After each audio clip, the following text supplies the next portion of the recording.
Personal and subject matter jurisdiction. Yeah. Mhm. The reissuing of the temporary protection order? Yes. Reissuing a temporary protection order? Yeah. hmm the order for protection? Yeah. The court is obligated to have personal and subject matter jurisdiction. Yeah. Did you have personal and subject matter jurisdiction when issuing the dissolution of marriage without having the stipulation and order?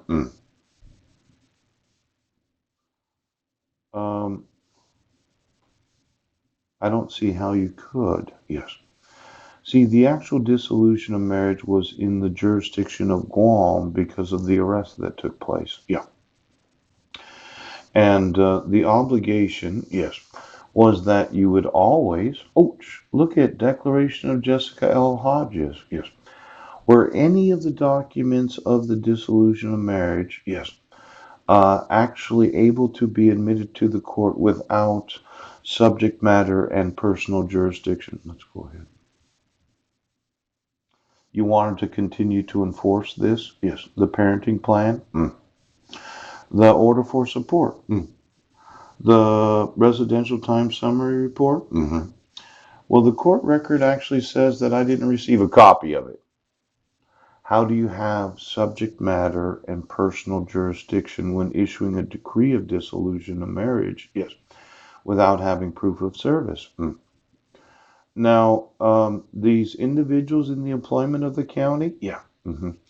I just wanted to mention to the prosecuting attorney's office, yes, when you prosecuted me for the fake crime in Sequim, Washington, yeah, and the fake perpetrator of the crime committed the crime on December 31st of 2015, yeah. And then there was the fake victim known as the petitioner or the petitioner that didn't sign the protection order. What provisions of the decree of dissolution of marriage would have been violated? Yes, that you didn't want me to have a copy of it. Oh, now you would have thought for sure that the prosecuting attorney's office would have given a decree of dissolution of marriage to the public defender, Bruce Hanafy. Oh, so as to make sure as have proof of service. Oh, could you call Mr. Nichols? Mr. Nichols, prosecuting attorney for the people of the state of Washington. Of all the times that I went to court, yes, all the arrests that I had spent 27 days in jail, yes, yes, yes. No one thought that I could have been violating any of the conditions of the decree of dissolution, or all of you as employees of the county had conspired against me getting it, thinking that it not being contemptible didn't remove the authority of the judicial system of the United States. Mr. Nichols, can you please tell me, yes, why it is right that your office didn't immediately give me a copy of the decree of dissolution? Not your obligation to serve the respondent? Yes. Well, you arrested the respondent of the protection order. Oh, now, what's the difference between my name as the respondent of the protection order? Yes. Well, you said that this was a valid protection order. Isn't that right, Mr. Cowgill? Yes. That I knew the existence of it because you served me in the Sequim Public Library. But the question really is, did you have subject matter jurisdiction as a court to issue it, Mr. Baisden? Pooch! Did you have personal jurisdiction?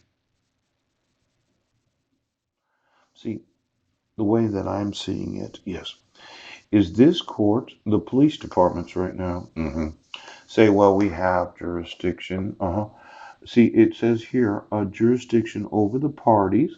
These two. Oh, minors. Oh, these five. Yeah. And then there's subject matter. Ooch. Subject matter. Ooch. Personal jurisdiction. Well, no one wanted me to have a decree of dissolution of marriage. But you did want to find me in contempt of it? Yes. You wanted to put me in jail for not paying child support. Yes. And then the thought is, without proper notice of an order, the court will not hear a contempt motion for violating it. Yes. Without proper notice of an order. Yes.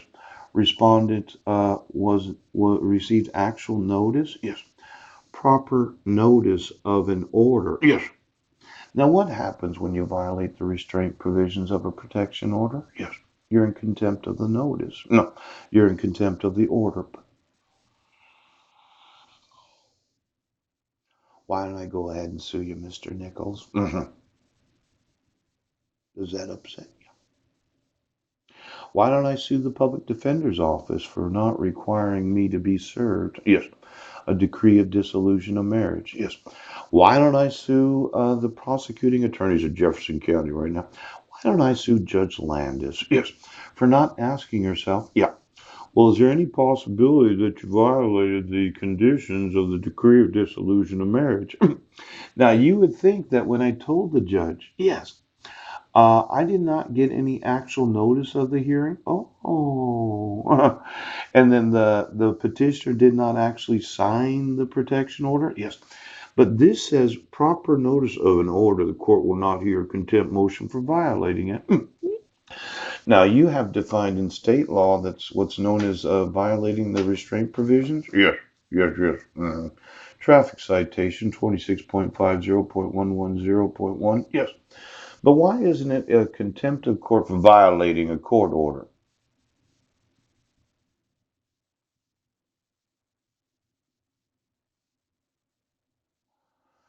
They call it an order for protection. Yes. Are you sure it's not a court order? No. You would have thought that Judge Brent Basin would have held me in contempt of his order. Yes. Even though we call it a protection order, a no contact order, a restraining order. Yes. It looks like a court order. Yes. It's named something different than most of the court orders that you receive. Yes. But can't you find me in contempt of not only violating the restraint provisions, yes, but violating the signature of Brent Basin signing it? Oh. Now you have proof of service, don't you? Because you served me. Yes. And it says that you served somebody else other than myself. Can you find that individual?